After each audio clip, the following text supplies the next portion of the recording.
30 साल भी अगर शादी को हो गए हैं, 25 साल भी शादी को हो गए हैं, 40 साल भी शादी को हो गए हैं, तो भी आप मुख से ये मत कहना कि आपको औलाद नहीं हो। अगर आप शंकर जी को एक लोटा जल चढ़ाते हो और तुम्हारा विश्वास पक्का है तो तुम्हें संतान होकर ही रहे। सीहोर में एक महिला, बहुत पहले की बात है, कुबेरेश्वर धाम पर आई और बाबा के धाम पर आई और उसको शादी के कई साल हो गए थे और औलाद नहीं। उसने कार्यकर्ताओं से बात करी, फिर कार्यकर्ताओं से बात करते करते उसने कहा नहीं, एक बार हम बाबा से मिलें। जिद पकड़ ली।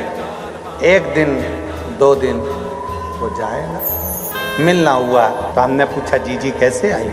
कुबेरेश्वर बाबा से विनती करने के लिए, कंकर शंकर की पूजन करने के लिए आई। क्यों? शादी के कई साल निकल गए पर औलाद नहीं। और हमने सुना है कि कुबेरेश्वर बाबा की ये भूमि कभी खाली नहीं छोड़ती है।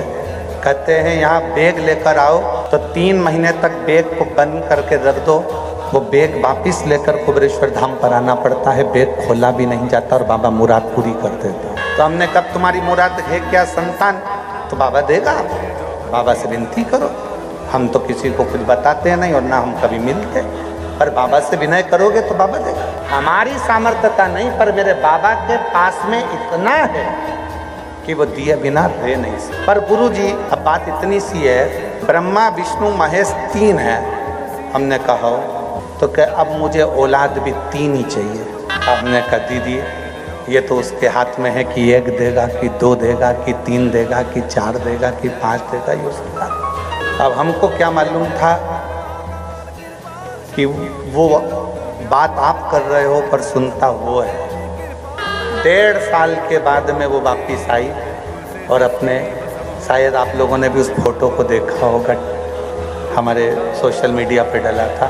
1.5 साल के बाद वापिस आई और 3 बच्चों को साथ लेकर आई 3 को लेके, ब्रह्मा विष्णु और महेश 3।